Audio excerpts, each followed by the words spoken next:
In today's video, I'm going to teach you how to change payment method on the App Store. If you're updating a card, switching to PayPal, or removing an old option, I'll walk you through everything clearly so your future purchases go through without a hitch. Start by opening the App Store on your iPhone. On the main screen, look to the top right and tap your profile picture. It might be a custom photo or a simple gray icon. This opens your account view, which is where all of your App Store settings live.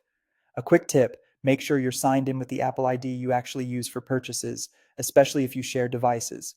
At the top of the account page, tap the banner that shows your Apple ID details. Your iPhone may ask you to authenticate, use Face ID, or enter your device passcode. This step protects your account and ensures only you can make changes to payment information. Next, find and tap Manage Payments. Give it a moment to load your current payment methods. You might see Apple Pay, a credit or debit card, PayPal, or mobile phone billing, depending on what's supported in your region and by your carrier.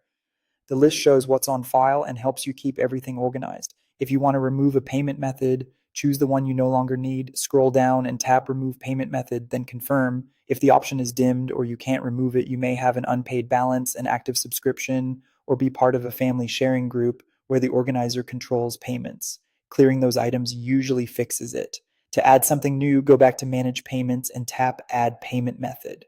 Select the type you want to use. For a credit or debit card, carefully enter the card number, expiration date, security code, and your billing name and address. For PayPal, sign in when prompted and follow the on-screen steps. For mobile phone billing, confirm your details with your carrier if asked. Take a moment to double-check everything. The billing address should match what your bank or provider has on file. Once you've added or updated your information, you're all set. The new payment method will be used for future App Store purchases, including apps, subscriptions, and in-app items. And that's it, quick and straightforward. If this tutorial helped you, give it a like and subscribe for more simple, step-by-step App Store tips and tutorials.